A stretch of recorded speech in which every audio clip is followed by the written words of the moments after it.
Assalamualaikum warahmatullahi wabarakatuh. Saya Rismawati, calon guru penggerak angkatan 9 dari SMP Negeri 2 Wonosalam, Kabupaten Demak. Hari ini saya tidak sendiri, saya ditemani oleh beliau Ibu Wahyu Putri Wijayani, guru bahasa Indonesia dari SMP Negeri 2 Wonosalam. Assalamualaikum Bu Puput. Waalaikumsalam. Bagaimana kabarnya hari ini Bu? Baik dan luar biasa. Luar biasa ya. Hari ini kita akan mengadakan percakapan pra-observasi ya Bu ya. Saya akan amati jalannya proses pembelajaran sebelum nanti saya akan melakukan supervisi kelas. Nah, adapun tujuan dari pra-observasi adalah untuk mengetahui dan mengobservasi jalannya proses pembelajaran. Nah, kita lakukan dulu percakapan pra-observasi itu sebagai persiapan agar Bu Puput lebih siap gitu ya Bu ya, dan memberikan pembelajaran yang terbaik di kelas gitu ya Bu ya. Nah, untuk yang pertama yang saya tanyakan ke Bu Puput, apa tujuan pembelajaran yang ingin Bu Puput capai Bu? Ya, tujuan pembelajaran saya dalam pembelajaran kali ini adalah agar peserta didik mampu menganalisis informasi baik itu berupa pesan, gagasan maupun perasaan dalam cerita rakyat secara audiovisual dalam bentuk dialog. Begitu Bu. Iya. Informasi dalam hal ini saya fokuskan pada unsur intrinsik dalam cerita rakyat yang nanti akan ditonton atau diperhatikan. Unsurnya kalau pada pembelajaran hari ini lebih fokus pada tokoh, penokohan, dan amanat. Begitu. Iya. Berarti intinya itu tujuan pembelajarannya peserta didik itu mampu menganalisis informasi ya Bu ya dari cerita rakyat begitu ya, baik dari segi tokoh, penokohan maupun amanat. Kemudian Bu, bagaimana area pengembangan yang ingin Bu Puput observasi Bu? Iya, saya akan memberikan penugasan secara berkelompok ya Bu ya pada peserta didik yang hasil produknya itu berbeda-beda tapi memiliki isi yang sama. Baik, berarti adanya penugasan kelompok begitu ya, seperti pembelajaran berdiferensiasi gitu ya. Kemudian untuk rancangan Bu, rancangan pembelajaran yang ingin Bu Puput terapkan di kelas itu seperti apa? Baik dari segi strategi, model maupun dari metode pembelajaran. Seperti yang sudah saya jawab tadi ya Bu ya, pembelajaran saya itu produknya berbeda tapi isinya sama. Seperti yang Ibu bilang tadi juga berdiferensiasi, tapi saya lebih fokus ke diferensiasi produk. Nah, diferensi produk ini saya fokuskan dalam pembelajaran saya. Anak-anak itu saya minta untuk menganalisis seperti tadi unsur intrinsiknya. Itu ada tokoh, penokohan, amanat, sama, semua menganalisis itu. Tapi ada kelompok yang bentuknya adalah tulisan berupa paragraf, ada kelompok yang bentuknya nanti infografis, dan ada kelompok yang nanti bentuk analisisnya adalah video. Saya berpedoman bahwa setiap peserta didik itu unik ya Bu ya, punya kelebihan dan kekurangan masing-masing, potensinya berbeda-beda. Sebelumnya waktu awal semester saya pernah melakukan diagnostik ya. Jadi tes diagnostik itu saya jadikan pedoman, oh ternyata anak ini lebih cenderung suka bicara, anak ini lebih cenderung dia lebih cepat mengerjakan dengan cara menulis, ada yang lebih cenderung itu suka pakai gambar, warnai begitu. Jadi saya pedomannya ke situ. Jadi setiap anak biar merasa senang, happy dalam pembelajaran, tidak merasa tertekan. Gitu ya Bu. Berarti pembelajaran yang Bu Puput terapkan di kelas ini kan tadi berdasarkan pembelajaran diferensiasi ya Bu ya, berdasarkan diagnostik awal baik itu yang secara visual, audio maupun kinestetik, sehingga produknya nanti ada 3 ya Bu ya, infografis, kemudian gambar, tulisan dengan video. Dan video. Nah, kemudian Bu, media pembelajaran yang Bu Puput gunakan di kelas itu apa Bu? Media pembelajaran saya di kelas saya menggunakan video, nanti yang isinya cerita rakyat. Cerita rakyatnya di sini saya ambil cerita rakyat legenda Ular Daung. Jadi nanti peserta didik menonton itu media video tersebut, kemudian baru menganalisis begitu Bu. Ya, berarti media pembelajarannya video ya Bu ya. Kemudian kira-kira Bu Puput itu akan melakukan pembelajaran itu kapan gitu, baik dari segi harinya, kemudian kelas berapa, kemudian di jam berapa, Bu? Oh iya, saya akan melaksanakan itu pada hari Sabtu, Bu, 3 Februari 2024 pada jam ke-45 di kelas 7A. Berarti sebentar lagi ya, Bu, Iya, ya? sebentar lagi. Kemudian, Bu, pertanyaan yang terakhir, apa yang Bu Puput dapatkan dari hasil percakapan pro-observasi hari ini? Saya tentunya menjadi semakin siap ya, Bu, dalam melaksanakan pembelajaran nanti pada hari Sabtu. Dengan seperti ini saya jadi semakin matang dapat mempersiapkan dengan baik gitu. Iya. Berarti intinya sebelum supervisi dilaksanakan itu harus ada percakapan pra-observasi. Gitu ya, Bu, ya. Bu Puput, terima kasih atas percakapan hari ini. Semoga bermanfaat begitu ya, Bu, ya, bagi kita semua. Terima kasih, Bu. Assalamualaikum warahmatullahi wabarakatuh. Waalaikumsalam warahmatullahi wabarakatuh. Assalamualaikum warahmatullahi wabarakatuh. Waalaikumsalam warahmatullahi wabarakatuh. Ya, selamat pagi menjelang siang ya. Saya presentasi dulu ya. Alvin. Berarti ini yang nggak berangkat cuma Ayah ya. Pembelajaran kemarin kita bahas tentang apa? Tentang apa kemarin? Pas ulangan kemarin terakhir kita bahas bab apa? Iya, surat apa? Oke, surat pribadi dan dinas. Sekarang pembelajaran kali ini kita akan membahas tentang teks naratif. Ada yang tahu teks naratif itu apa? Tidak tahu. Teks naratif itu contohnya kayak cerpen, kemudian cerita rakyat, novel. Berarti itu apa? Ya, itu berarti apa? Cerita rakyat, novel, cerpen. Berarti itu adalah cerita yang imajinatif. Imajinatif itu apa? Imajinasi itu apa maksudnya? Apa? Tidak asli. Khayalan, kayak gitu ya. Itu maksudnya seperti itu. Jadi itu maksudnya teks yang ceritanya itu khayalan, dibuat untuk menghibur atau tujuannya untuk menghibur. Lalu kenapa sih kita harus belajar tentang cerita rakyat, tentang cerpen, tentang novel? Itu manfaatnya apa sih bagi kita? Kenapa kita harus belajar? Tujuannya ya, kita belajar itu untuk menganalisis informasi dalam teks naratif dalam bentuk dialog. Nah, manfaatnya apa sih untuk kita analisis cerita rakyat? Ada yang tahu? Apa kira-kira? Kenapa kita harus mempelajari ini? Manfaatnya bagi kita itu apa? Kayak kemarin fabel, kita pernah belajar fabel? Nah, itu juga termasuk naratif karena ceritanya imajinasi, khayalan ya, seperti itu. Kenapa? Manfaatnya apa kemarin? Ada amanatnya. Nah, amanatnya itu manfaatnya apa? Amanatnya manfaatnya apa? Kita jadi belajar kan? Dari amanat itu kita belajar di keseharian. Kalau contohnya kemarin fabel ceritanya tentang apa? Tentang apa? Yang kalian ingat? Kelinci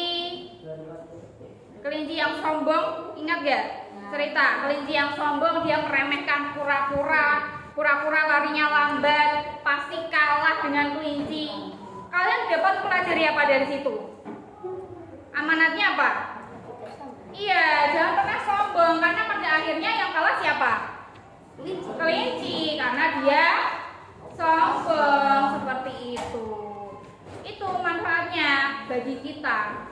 Amanat-amanatnya dapat kita petik, dapat kita ambil, dan kita realisasikan pada kehidupan sehari-hari. Bahwa tidak boleh sombong, kemudian tidak boleh serakah. Terus perbuatan baik itu pasti akan ada balasannya dengan hal-hal yang baik, seperti itu. Paham ya? saya minta kalian nanti berkelompok, ya. Ini gambaran pembelajaran hari ini ya. Nanti kalian berkelompok, setiap kelompok nanti ada tugasnya masing-masing. Tapi tugasnya sama, analisis informasi dalam cerita rakyat. Utamanya adalah tokoh, penokohan, dan amanat. Jadi kalian masih ingat kan waktu Fabel, tokoh itu apa, penokohan itu apa, amanat itu apa, masih kan? Baru saja kemarin kita belajar. Nah, sama menganalisis informasi dalam cerita rakyat. Tapi bentuk tugasnya beda-beda. Ada yang video nanti, ada yang berbentuk paragraf, ada yang berbentuk infografis. Jadi beda-beda ya. Sekarang saya sebutkan nama-nama kelompoknya, nanti silakan langsung berkelompok. Kelompok 1 nanti di sini, 2 belakangnya, 3 tengah, 4 5 situ, 4 5. Paham?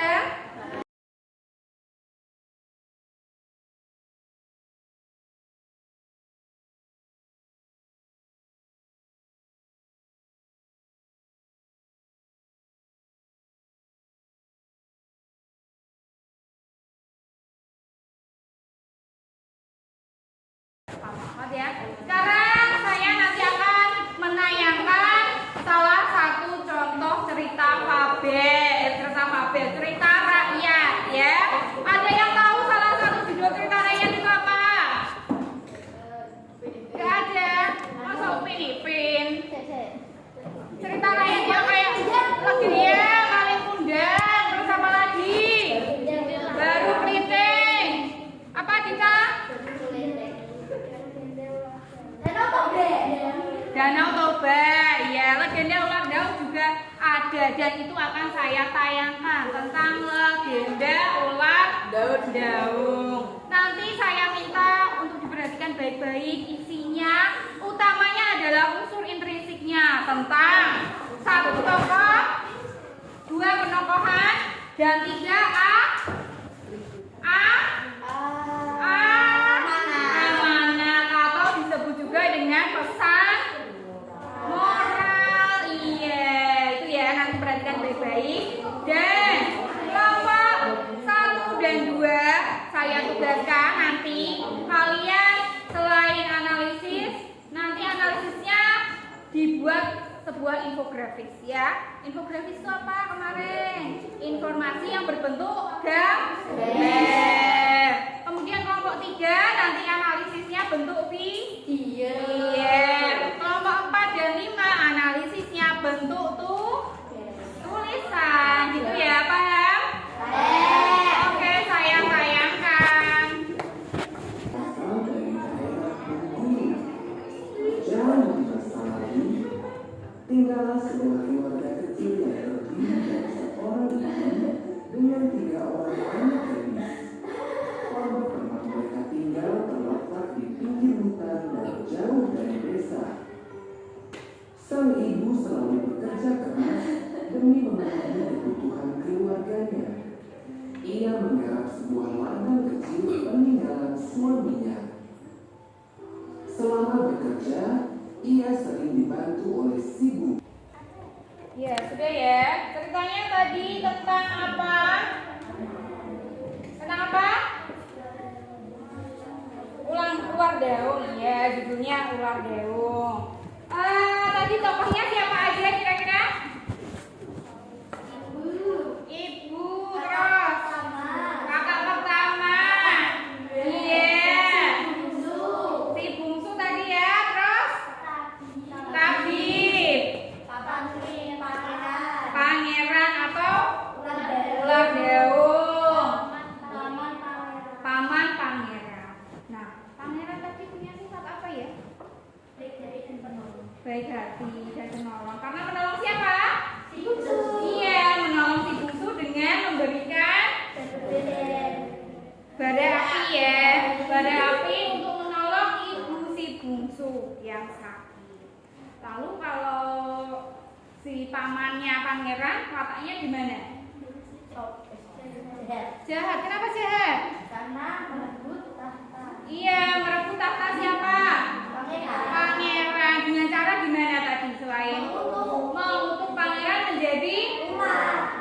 ya menjadi ular. Silakan langsung ditulis.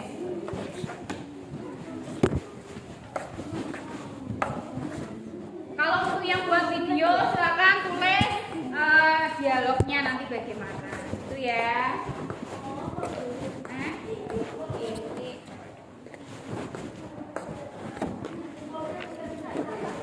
Ya, nanti dikumpulkan. Ya. Masa dibawa pulang. Silakan dikerjakan ya.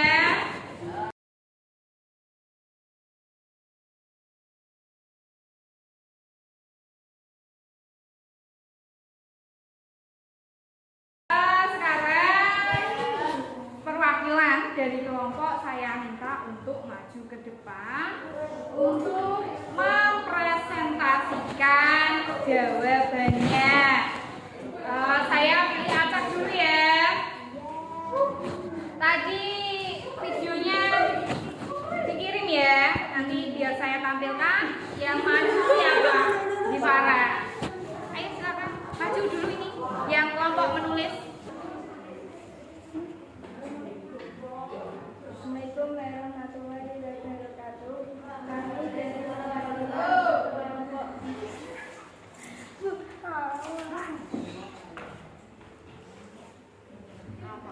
Baca baik. kami dari kelompok 4. Terima kasih ya, Bita. Silakan tepuk tangan untuk perwakilan dari kelompok 4. Silakan kembali. Gimana tadi jawaban kelompok 4 sudah tepat atau belum? Nah, sudah ya, sudah ada tokohnya, tadi ada 7 benar, penokohannya dan amanah. Tadi kita belajar tentang apa?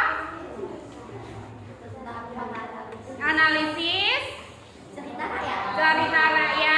Unsur intrinsiknya ya, utamanya apa saja yang dianalisis? Tokoh. Kemudian kita simpulkan tadi ya untuk pembelajaran hari ini tentang menganalisis unsur intrinsik dari cerita rakyat yang judulnya Legenda Ular Daung. Ada berapa tokohnya? 7. Amanatnya apa? Nah, saya mau tahu kira-kira pelajaran tadi kita ini termasuk mudah apa susah? Mudah ya. Saya sesuaikan yang seneng gambar ya, tak kasih bentuknya menggambar. Nah, pembelajaran berikutnya saya akan memberi kalian gambaran. Besok itu kita mau belajar apa lagi sih? Masih berputar tentang cerita rakyat ya, masih di cerita rakyat. Kalau tadi analisis unsur tokoh penokohan amanat, besok kita analisis tentang latar. Jadi saya tutup sampai di sini. Saya akhiri, mohon maaf bila ada kesalahan kata. Saya tutup. Wassalamualaikum warahmatullahi wabarakatuh.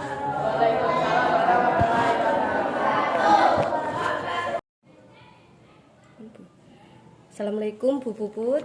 Waalaikumsalam. Bagaimana kabarnya hari ini Bu? Alhamdulillah baik Bu. Ya, baik, hari ini saya akan melakukan percakapan pasca observasi ya Bu ya, dengan tujuan untuk mengevaluasi sejauh mana pembelajaran yang sudah Bu Puput lakukan. Yang pertama Bu, bagaimana perasaan Ibu dengan jalannya kegiatan dari supervisi kelas kemarin Bu? Perasaan saya tentu saja senang ya Bu ya. Ternyata anak-anak itu kemarin waktu saya pembelajaran, anak-anak aktif, dan juga saya tanya waktu pembelajaran melakukan refleksi itu anak-anak juga merasa senang karena pembelajarannya itu sudah sesuai dengan potensi yang dimiliki, kecerdasan masing-masing maupun gaya belajarnya begitu. Iya, berarti anak-anak senang dengan pembelajaran berdiferensiasi begitu ya Bu ya. Nah, Bu Puput bisa diceritakan kembali Bu, area pengembangan apa yang Ibu terapkan di kelas, langkah-langkah pembelajaran yang sudah Ibu lakukan di dalam kelas itu seperti apa? Oh iya, kemarin saya itu melakukan pembelajaran berdiferensiasi ya Bu ya, utamanya diferensiasi produk.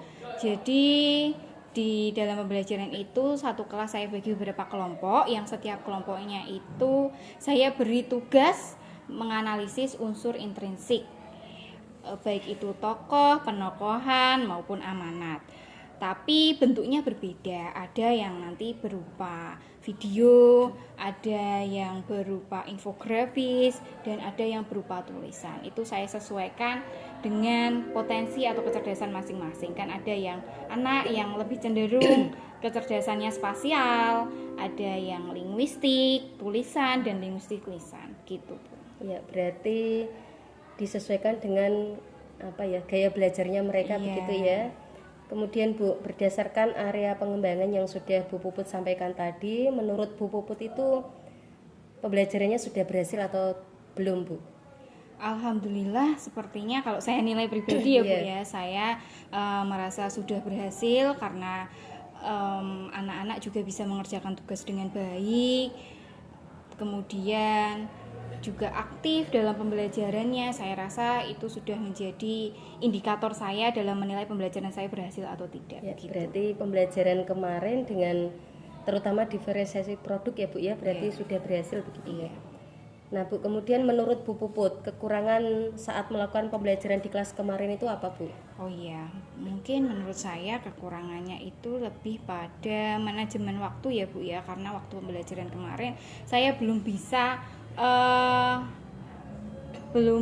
menayangkan semua, atau anak-anak itu belum bisa mempresentasikan semuanya, kelompok ikut maju semua. Jadi hanya 2 kelompok atau 3 kelompok saja Bu kemarin yang maju untuk presentasi, begitu. Jadi belum semua kelompok dapat kesempatan untuk presentasi, begitu. Ya, berarti kekurangannya hanya di waktu ya Bu ya, untuk mengatur waktu bagaimana agar setiap kelompok itu bisa presentasi hasil diskusinya. Kemudian Bu, apa yang bisa Ibu petik dari kegiatan pembelajaran yang sudah dilakukan kemarin Bu? Jadi yang dapat saya petik adalah pada pembelajaran berdiferensiasi ini atau berbeda ya Bu ya dari pembelajaran konvensional, ternyata anak-anak itu lebih senang ketika kita melaksanakan pembelajaran berdiferensiasi. Jadi pembelajarannya lebih fokus ke anaknya. Kitanya juga jadi lebih ringan karena anak-anak cepat dan tanggap dalam mengerjakan tugas, begitu Bu.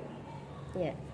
Kemudian Bu, rencana tindak lanjut Bu Puput mengenai pembelajaran yang sudah Bu Puput lakukan setelah diadakan supervisi kemarin Bu? Iya, saya mungkin akan berusaha menerapkan pembelajaran berdiferensiasi ke materi-materi yang lain atau materi-materi selanjutnya, begitu. Berarti pembelajaran berdiferensiasi ini berlanjut begitu ya Bu ya, untuk materi selanjutnya. Terakhir Bu, manfaat yang Bu Puput dapatkan dari supervisi yang sudah kita lakukan.